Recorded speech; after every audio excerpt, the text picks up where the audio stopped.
ढोल गवार शूद्र पशु नारी सकल ताड़ना के अधिकारी। इस दोहे में जिन पांच को ताड़ना का अधिकारी बताया है वो मनुष्य की मानसिक स्थिति को लेकर कहा गया है। सबसे पहले ढोल मानसिकता वाला व्यक्ति के बारे में कहा है। ऐसे व्यक्तियों का मन में विविधता को स्वीकार कर पाने की क्षमता नहीं होती है। जैसे डंडे की तेज चोट के बिना ढोल में संगीत नहीं आता है, वैसे ही ऐसे मानसिकता वाले व्यक्ति भी बिना ताड़ना कठोरता के नियंत्रण में रहते हैं। दूसरा आता गंवार मानसिकता वाला व्यक्ति। ऐसा व्यक्ति ज्ञान से दूर भागता है और दुख को बार बार प्राप्त होता है। इस प्रकार अज्ञान प्रिय व्यक्ति को ताड़ना अनुशासन से ज्ञान की ओर ले जाया जा सकता है। तीसरा आता है शूद्र मानसिकता वाला व्यक्ति। ऐसा व्यक्ति अशुद्धता भरे विचारों वाला व्यक्ति होता है, पवित्रता से भय रखता है।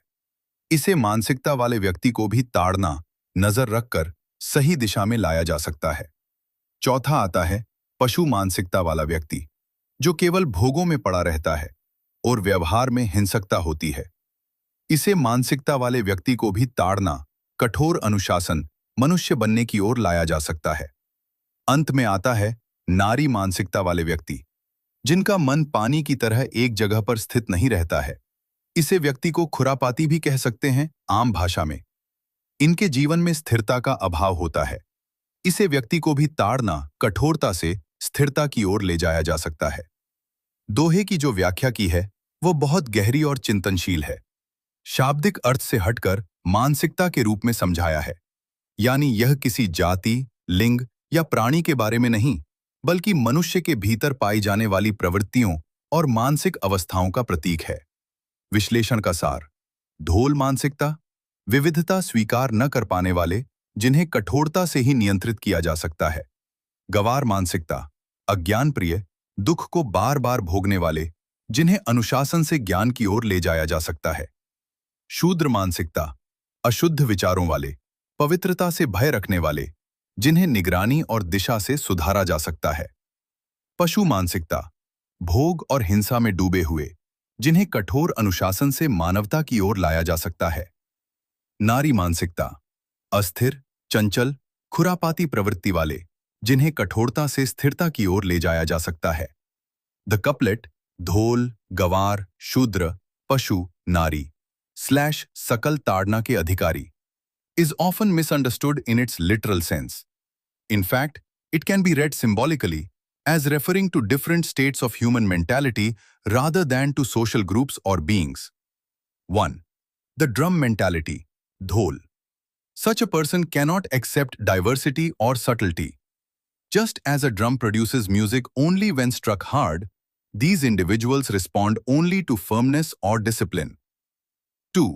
The ignorant mentality, gawar. This type of person avoids knowledge and repeatedly falls into suffering. Discipline can guide such ignorance-loving minds toward wisdom. 3. The impure mentality, shudra. Here it symbolizes a mind filled with impure thoughts, fearful of purity. With vigilance and correction, such a mentality can be directed toward the right path. 4. The animal mentality, pashu. These individuals are absorbed only in pleasures and often act violently.